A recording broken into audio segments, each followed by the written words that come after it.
Welcome to the Find Your Leadership Confidence podcast with Vicki Noethling.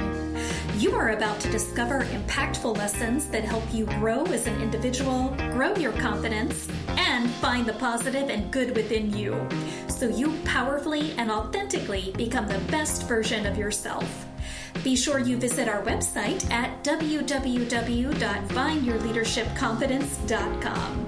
While you're there, subscribe to us via your favorite network.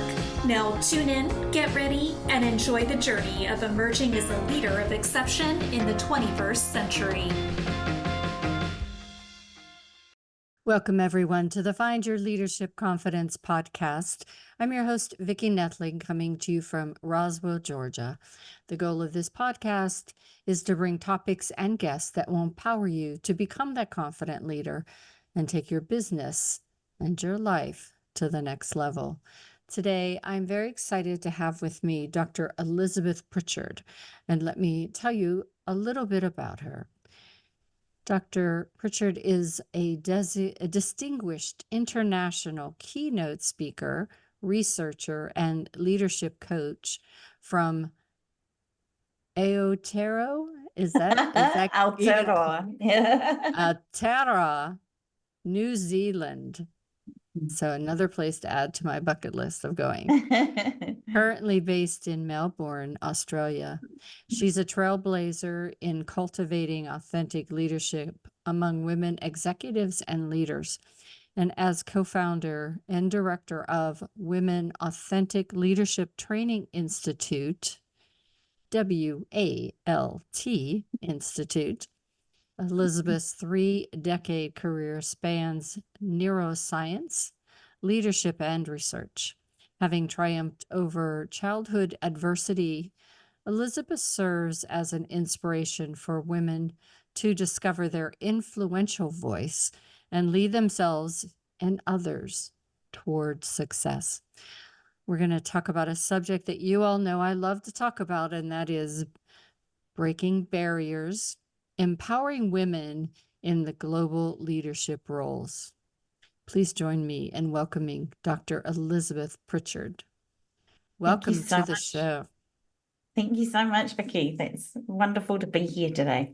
Awesome. Well, we always start out with 2 easy questions. The first is, where do you call home? Where do you live now? And you said where you are, but kind of, is that still the truth? Since that was in your bio.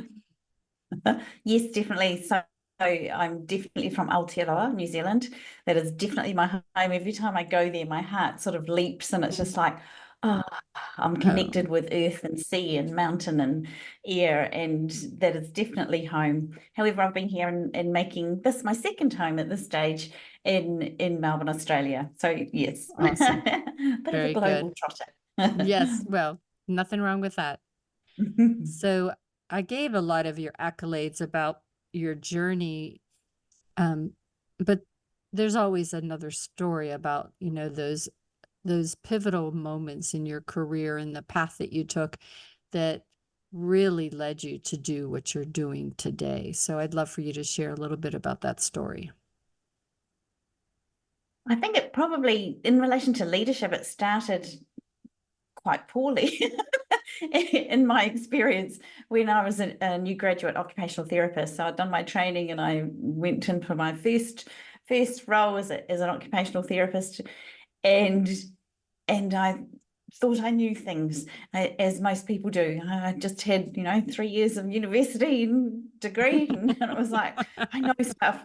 And so I learned it the tough way. I remember speaking up in a meeting going, well, it needs to be like this because that's what needs to happen for this person that I was working with. And the consultant of sort of 30 years experience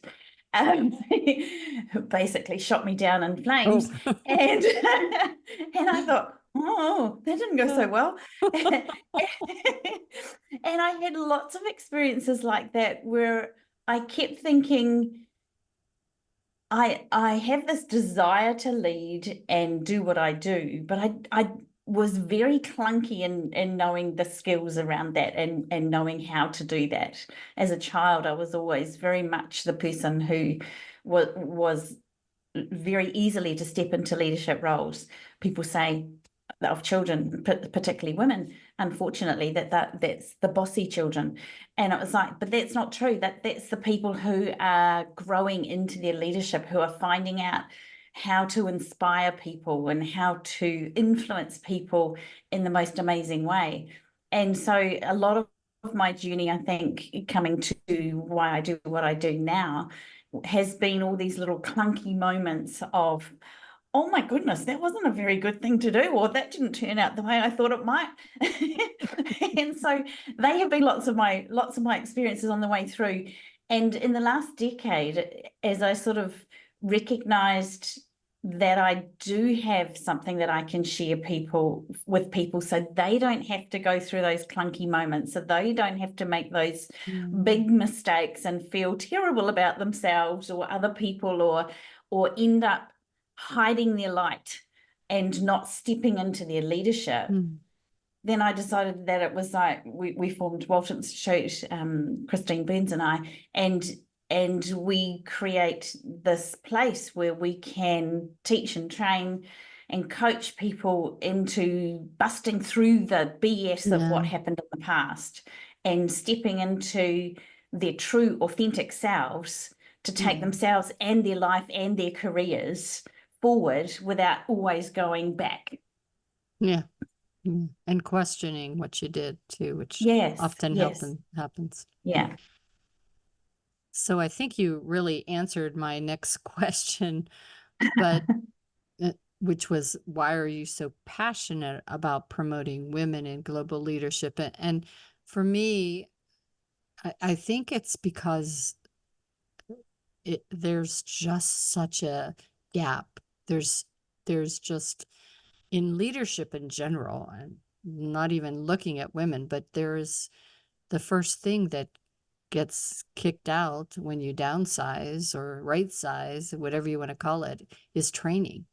And so now if nobody's getting trained, we women are really out of luck, so I just think, for me, when I retired, I thought, I just can't sit home. I have to help other people. So what is what feeds you every morning to get up and say, I have to be here and do this? I think my passion of seeing what impact the work that we do has with people. Like in one 30-minute coaching session, we can open up something that somebody's gone, oh, I never realized that. That's why I do this. So when they say that, my pattern, and it's nothing wrong with us, there's nothing wrong with any of us, it's just the patterns. And if we don't recognize the patterns, then we don't know how to shift them and change them. And I think it's those moments when people go, so it's this, and then and so we ask the questions, because a good coach only asks amazing questions and helps people to find their own amazing, powerful pathway from within. And within that, they go, so I can now do this instead of that. And when I do that, that could mean this. And so it's all about attributing meaning to what we're doing.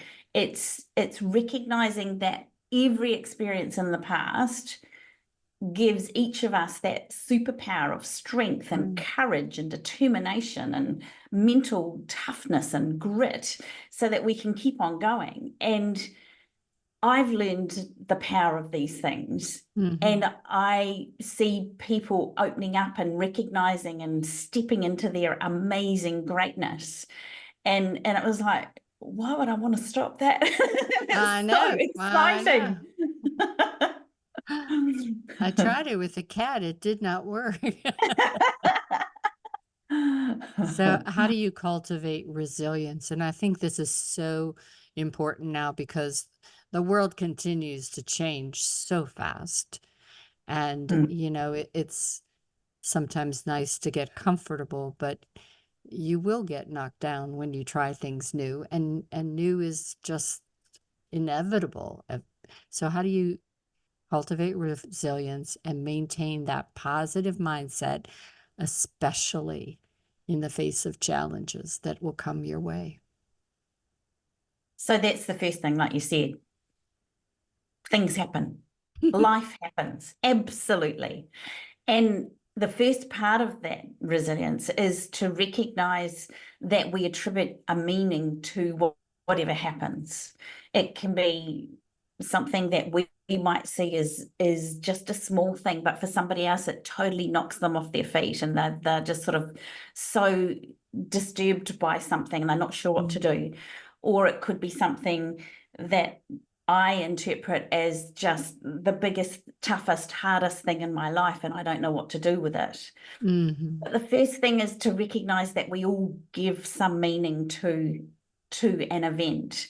And within that meaning, after our initial reaction, because we need to be true to that, because it's part of authentic leadership, we need to be true to our initial responses and recognize those, validate those, and give space and honor those. And then within that next 30 seconds, 60 seconds, 90 seconds, 5 minutes, whatever time frame you want to put on it, we can then go, okay, so what can I control? What can I control within this? I remember a moment when my partner was diagnosed with cancer a few years ago. And in that moment, it was like, oh my gosh, this is big, this is huge, I don't know what to do with this. And I remember I couldn't even stay standing. I had to sort of just go down on my hunkers, and it was like, oh, I just don't know what to do with this. And then recognizing all of those things and honoring those, I then knew I had a choice. What am I going to do with this? What is my next step forward? What meaning am I going to put to this? What am I going to focus on? And so throughout that whole time of going through treatment, and she's fantastic at now, so that's good. Going through treatment and all of those, there was a 5-year protocol that she had. It was like every moment in those times, it was like, yeah, there were tears, yeah, there was toughness, yeah, there was sadness. And then I was like, right, what can I control in this moment? And every time we parked the car and walked to the unit for treatment, it was like, right, it was like we put on our little jackets of courage, and it was like, I'm going to be a joy germ. This wonderful term I learned many years ago, being a joy germ. So I'm going to spread joy, because what I give to others, I strengthen myself. Yeah, for and sure. within that, resilience does not just bounce back. We always talk about in our business as resilience bouncing forward. We bounce forward to a stronger place. We bounce forward with strength, with courage, with determination, with learning. And then the next phase of building your resilience is, what can I learn from that? Yeah. What can I learn from that? What can I learn from that? So I think those are the 3 things that are so important about building our resilience, because it's just like a muscle. We just can keep building it little bit by little bit by little bit. Yeah, so true. So what strategies have you shared with the people that you work with, as well as yourself, to set yourself up for success and thrive each day? Because as we mentioned earlier, challenges will come our way. We could on Sunday I set the plan for my week, but I know that I will have to pivot at some time during that week, and how I react to that sets really how my day is going to go, how I appear to others. So what strategies do you have? I always start the day with setting an intention and with gratitude. So within that, when I jump out of bed, I stretch, and I'm thankful and grateful for health and vibrancy and joy within my body every single day, whether it's sore, whether it's tired, whether I have a headache, whether I slept well or didn't sleep well. We had a massive storm the night before last, and it was like, I don't think anybody in Melbourne slept very well. and it's like, I set an intention. What am I going through today with? And then I spend the next hour and a half of strengthening myself. And so part of that is meditation. Part of that is I do it ice bath each morning, and then I do some activity. An ice bath? Wait, slow down. You said an ice bath? Yes, an ice bath. Yes. Oh my goodness. The only time I ever So, done that was on a camping trip, and I did a shower that I did not expect it to be ice cold, but it surely was. So yeah. yes, that gets your blood going. Yeah, so I did it mainly for mental toughness to build my muscle, Oh my because goodness. it's like, I don't want to go out there in -4 degrees. Today was 5 degrees Celsius.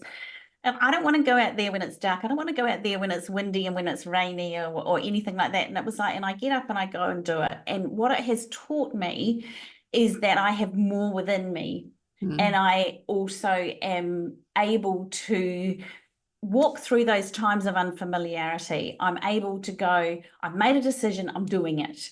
I'm able to recognize those little voices that try and go, oh, you don't need to do it today. You didn't sleep well. You've got a bit of a headache. Oh, it's really cold out there. You don't like it when it's cold. All those little voices. Yeah. So I'm practicing on closing those down.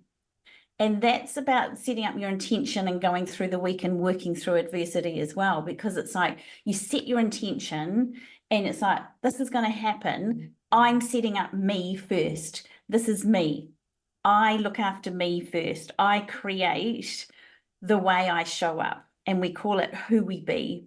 So I create who I'm being every single day. Who do I be to have that? Because we get so caught up in the do. It's like, who do I be to have that?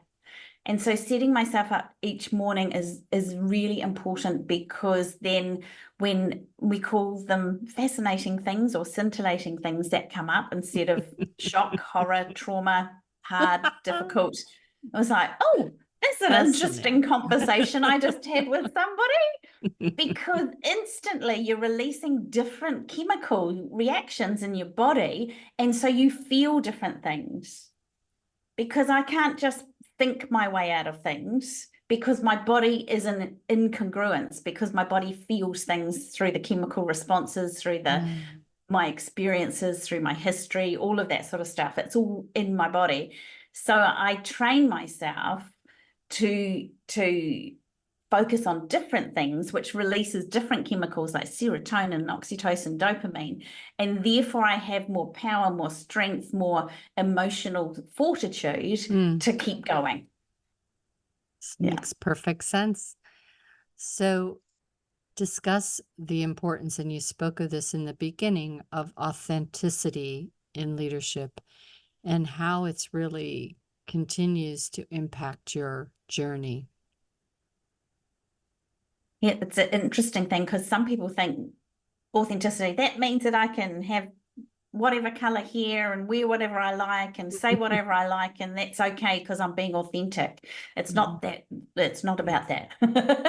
No. So authenticity is about, again, who you're being on the inside, and that congruence of thoughts, emotions, actions, consistency of what you're doing, that ability to be vulnerable in moments when it's essential to be vulnerable.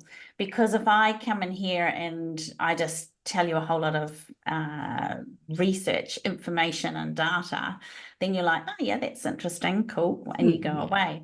If I come in here and say the first time that I opened up and stood on stage and actually shared some of the tough stuff in my life, when my brother died, and then 3 months later my nephew died, and then 6 months later my mother-in-law died, and I didn't know how to cope with such devastating grief and loss at that time in my life, and how I got through that, then you see I'm a real person. You see that I'm not just a person who says this and does all sorts of other things. And so authenticity is about honesty and truth and trusting self first, and knowing self with the ability to self-regulate. So we talk about authentic leadership with 4 components: self-awareness, self-regulation. So that's the ability to dial up and dial down things. It's not being a different person in different places, but it's dialing up and dialing down our innate strengths in a purposeful, intentional way. And it's about psychological capital. So that's your hope, efficacy, resilience, and optimism. So these are deep-seated psychological constructs that we have within us that we choose and we live by.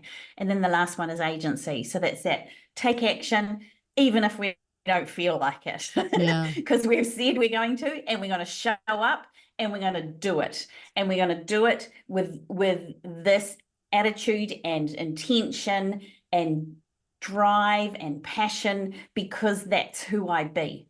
And that's about being authentic in your leadership. And also in the beginning, you talked about being the bossy one when you were young, and as being thought of as a leader was a bossy person. So I know for me, when I first got into management, the female leaders that I saw had to be like tough like a guy. They thought they had to be, hard and no emotional intelligence, and it was the checklist and the just get down to business.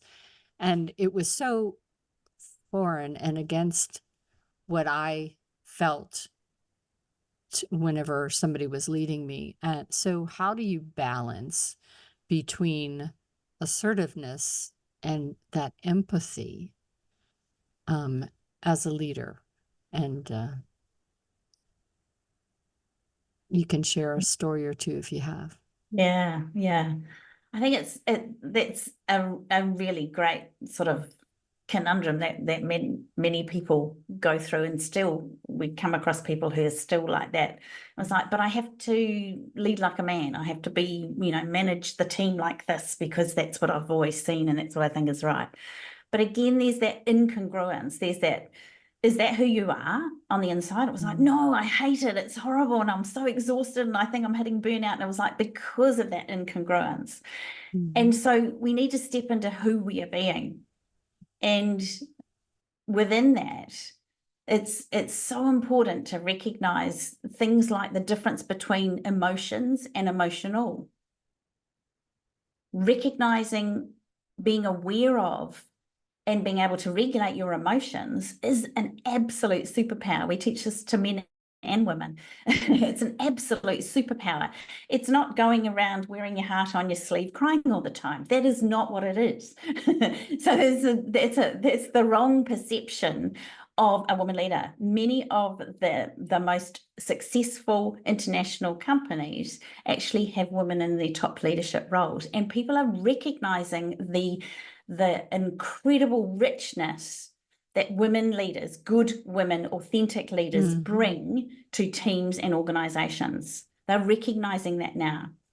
And within that, it's that ability to feel empathy but not be walked over. It's that ability to be able to set a boundary and stick to it without guilt, to be able to walk through, do it, move on. And so these are the things that we coach and train on, because these are the core principles of what gets people sort of stuck in, oh, but I can't say no to my boss because then blah. And it was like, well, why can't you say no to your boss? And so we work out what's behind that and what are the beliefs behind that. Yeah. And I was working with somebody recently, a couple of weeks ago, and she's got this person who's what you would potentially label as, and we don't usually use labels, but initially they were labeled as underperforming. And it was like, okay, so what are you going to do about this? Oh, well, I need to have this and I need to do that and I need to write this list of things and take them to HR and blah, blah, blah, blah. I was like, cool. Take a step back from that. Who do you be when you're with that person? Oh, what do you mean? And I was like, who are you being with that person? And then she worked out that she was being quite judgmental with that person, because there were some things in that person that she was recognizing from her younger self. And it was like, that really drives me nuts. And it was like, oh, okay. Is that a reflection of you in any way? And she goes, oh, yes, when I was, 23 and a new grad, that was the sort of thing that I was doing. And I got it trained out of me, and I tried so hard, and now I don't do that. And now when I see people doing it, it really annoys me. And so we recognize these patterns, these responses that are often automatic because we haven't explored them before. And within that, we can then have that power to go, okay, so who do you set yourself up to be to go and have that meeting with that person? Oh, okay, well, I be this, this, and this. And where's the judgment in that? Oh, the judgment's out the door. And so we put in rituals and we put in things that work through these types of things. And it's nothing to do with blame or shame or judgment or guilt or this person's at fault or that person's at fault or justifying anything. It's not about that. Authentic leadership is about recognizing those things that trip us up, recognizing the type of leader that we are wanting to be, and being able to give ourselves permission to step into that strength and power. And within that, you're able to listen more. Within that, you're able to get more out of your team because you're inspiring them more. You're able to actually have less input in many ways and have more output. And who doesn't want that in their company? Yeah, for sure. So can you just share a moment where there was failure or a setback in your journey and the lessons you learned from it? You know, we talked about all the positive, wonderful things you're doing, but you know, I know for me in my 40 plus years, there were moments where things didn't go as planned.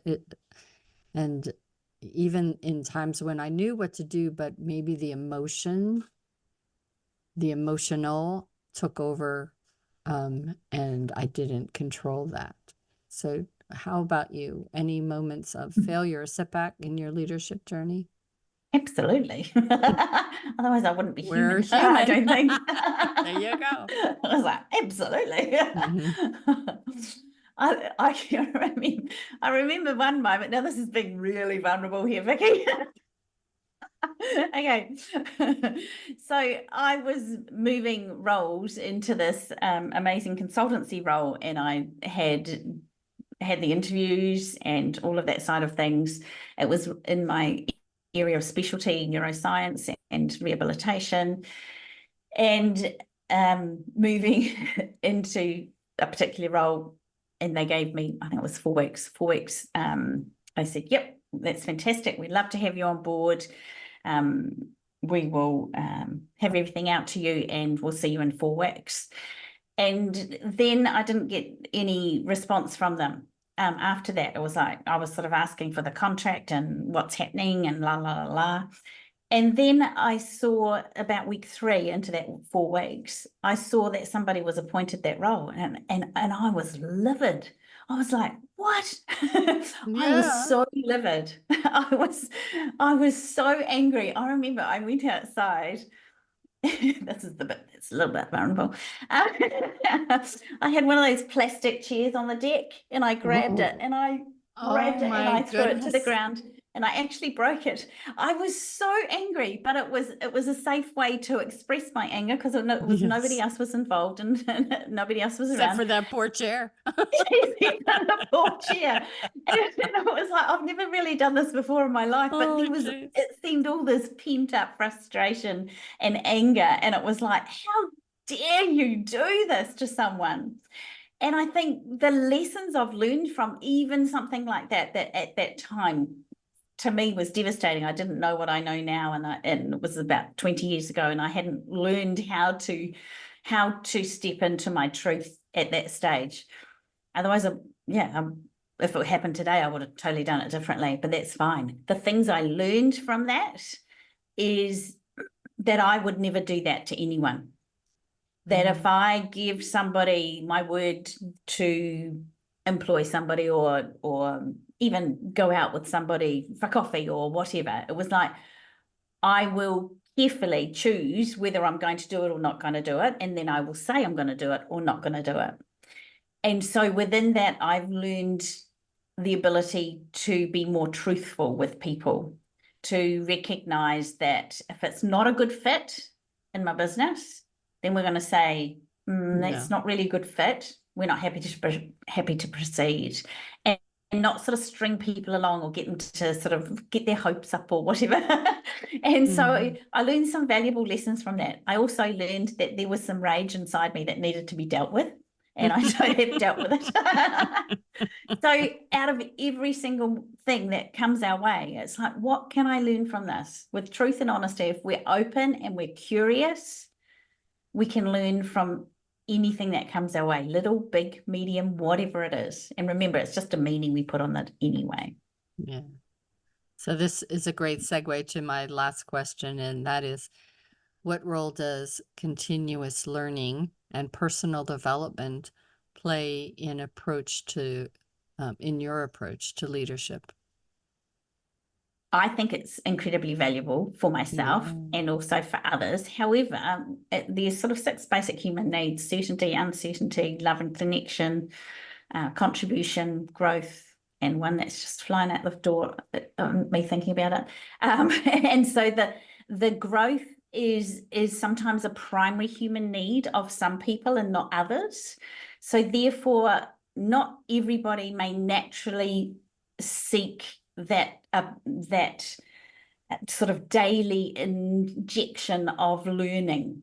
And one thing I've learned recently from my coach, actually, which is fantastic, because I mean, I love learning. I have a PhD. I love learning. I like books. I like words. I like going, oh, I wonder about what happens there. and it's like, that's part of one of my top 2 human needs.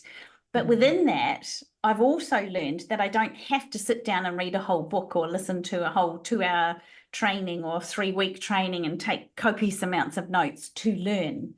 I can learn when somebody uses a word that I haven't heard before.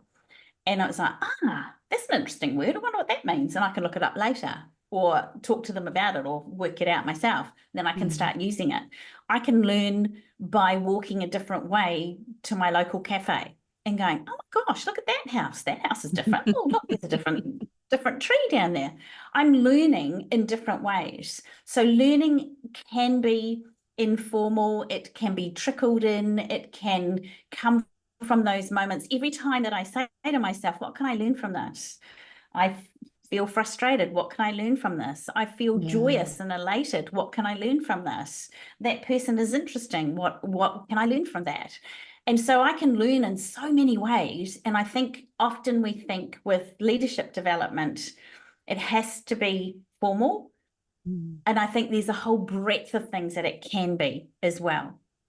And tapping in and tuning into your desires. Some people love, there's all different ways of learning. Some people love the visual learning. Some people love the digital learning, digital auditory. The kinesthetic. So it depends on your type of learning style, what spins your wheels more. I know somebody who sits down every time they sit down at their desk in the beginning of the day, they watch something inspirational for 10 minutes. So part of a podcast, part of a training, part of a YouTube clip, whatever it is, they don't care. They just go in and they go, cool, okay, and they take one thing from it every single day. And that's part of their semi-formalized learning.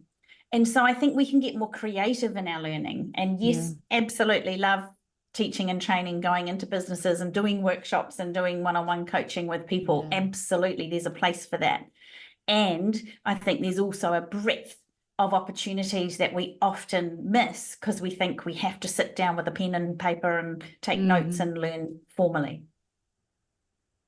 One of the unexpected gifts of being a podcast host is that I feel I learn 6 to 10 times a day through all of the podcasts that I do with wonderful people, and the stories outside of even the tips and the techniques and everything that's shared.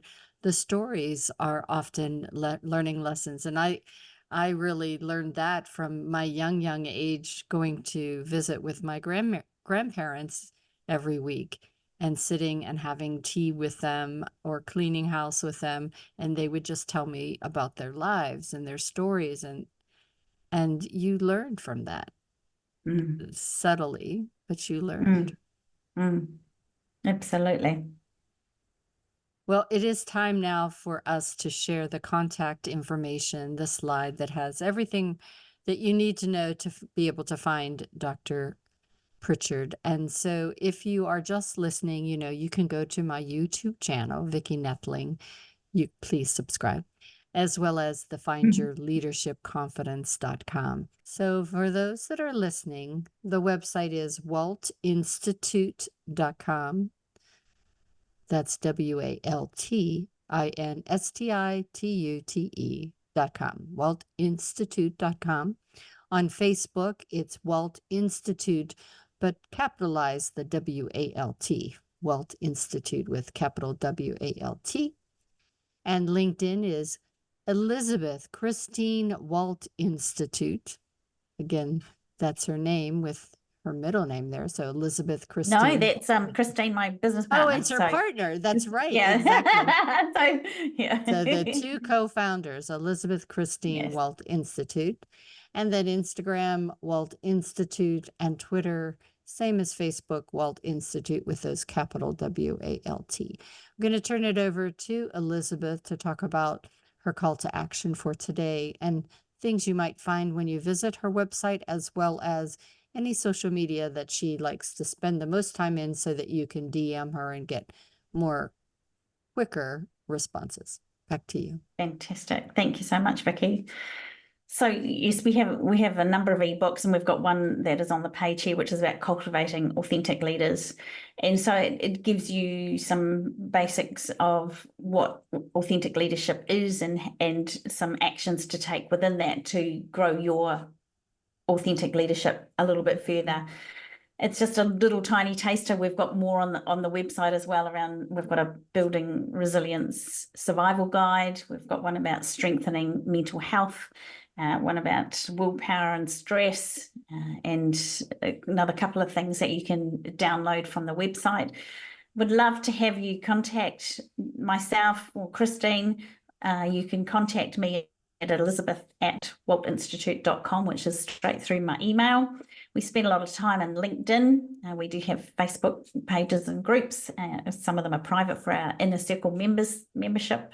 And we also spend quite a bit of time on Instagram, Christine more so than myself. And so we would love to connect with you as well. And you can book a call if you're wanting to talk about how we could potentially coach you or your team, or come in to organisations. We go to organisations all around the place, all around the world, and do training sessions, bespoke workshops. We're working with one organisation at the moment where it's a 12-month organisation with 6 of their leaders. And so we do a mixture of workshops face-to-face, workshops online, and coaching. And so we just love strengthening, empowering, and creating powerful, authentic leaders in the world that are going to make a difference going forward. So I would absolutely love you to come and connect with us.